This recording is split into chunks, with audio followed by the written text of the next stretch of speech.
Marquis de Lafayette took a stand against tyranny by not only fighting in the American Revolutionary War, but also by risking his nobleman's status and disobeying his family, friends, and the entire country of France. Marie-Joseph Paul Yves Roche Gilbert du Motier, Marquis de Lafayette, a French nobleman, begged his father-in-law and the King of France to let him fight in the American Revolutionary War. The king, not wanting anyone of French importance to fight yet, denied permission. His father-in-law, obedient to the King of France, also denied permission. That's when Lafayette began to plan his escape. Along with Baron Johann Kalb, he planned on fleeing France on La Victoire, a ship. Lafayette was aware of the risks he was taking when he left, leaving his wife and losing the trust and respect from his father-in-law, the only parent figure he had. He knew there was a risk of not returning, but he was willing to take it to stand against tyranny. During the voyage on La Victoire, Lafayette wrote to Adrian. He expressed how guilty he was for leaving. He wrote, "How do you deal with my departure? Do you love me less for it?" He also wrote, "If you no longer loved me, I would be utterly miserable." This proved that he did care about Adrian, and he was worried what the result of his departure would be.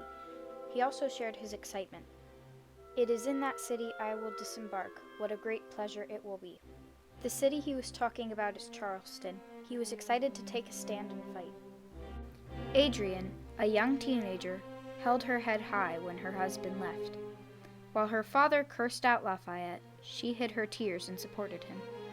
During the entire time he was in America, she remained loyal to him and awaited his return. She had complete trust in his actions and ideas. He and Kalb landed in South Carolina on June 15, 1777.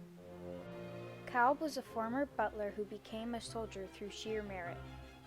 Together, they traveled on horseback to Philadelphia and arrived on July 22, 1777. Originally, Lafayette and the average patriot would get along well.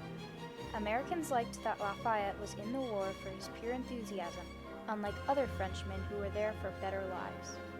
Lafayette's enthusiasm was proved by him learning the English language quickly and respecting the ambition of the new nation. A few months after arriving in Philadelphia, Lafayette was assigned a general in his first battle. Washington knew he had potential, even though he didn't have any prior war experience. On September 11, 1777, the Battle of Brandywine took place. Lafayette led well even though they lost the battle. It was foggy, so the British could easily sneak attack. However, Lafayette still managed to retreat his men. During the rush, the Marquis did not even realize that he got shot in the calf until he felt blood dripping down his leg. Washington came rushing by his side and got only the best medic to treat Lafayette. George told the medic, "Treat him as if he were my son." A bond stronger than friendship formed between them. A man in his 40s who never had a son, and a teenager who never had a father.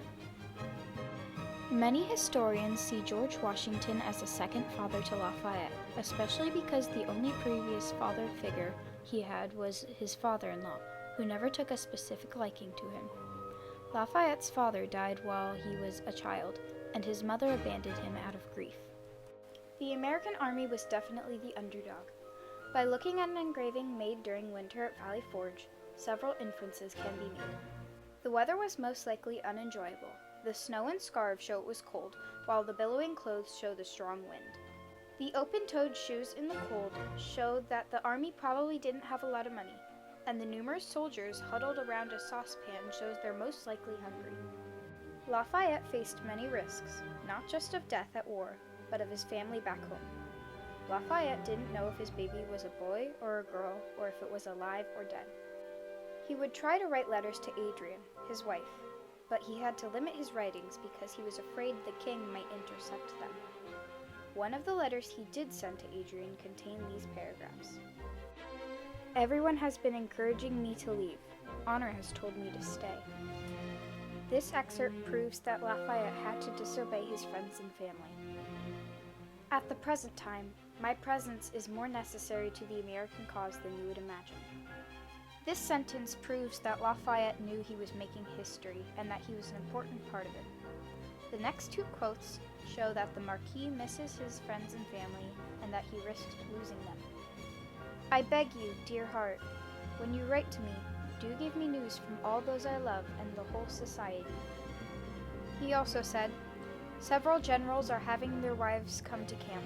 I'm really envious, not of their wives, but of their happiness to be able to see them. Lafayette's marriage to Adrian was arranged, however they grew to love each other. After Brandywine, Lafayette fought in a series of spaced-out battles. First came the Battle of Barren Hill, then Monmouth. The Battle of Barren Hill took place on May 20, 1778. Technically, the British won since the Americans retreated. The Battle of Monmouth took place on June 28, 1778. There is historical debate on who won Monmouth, the British or the Americans. The Americans claim they won because they got the field. The British say they won because they safely fled to New York. Lafayette asked for a short leave to go back to France. George Washington granted permission, and the Marquis set out on his voyage. He arrived in France in February 1779, and the king briefly arrested him for disobedience. Once his time was up, he worked with Benjamin Franklin to get more troops and supplies. Eventually, General Rochambeau authorized 6,000 men to help the American Revolution. Lafayette sent a letter to his good friend Alexander Hamilton while in France. Lafayette felt quite resented because none of his friends in America had contacted him yet.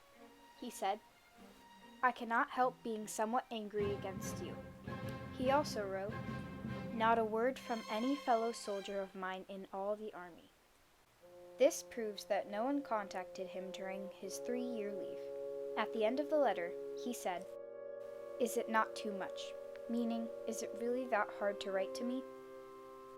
In 1781, Lafayette returned to America just in time to fight in the Siege of Yorktown, the battle that ended the American Revolution.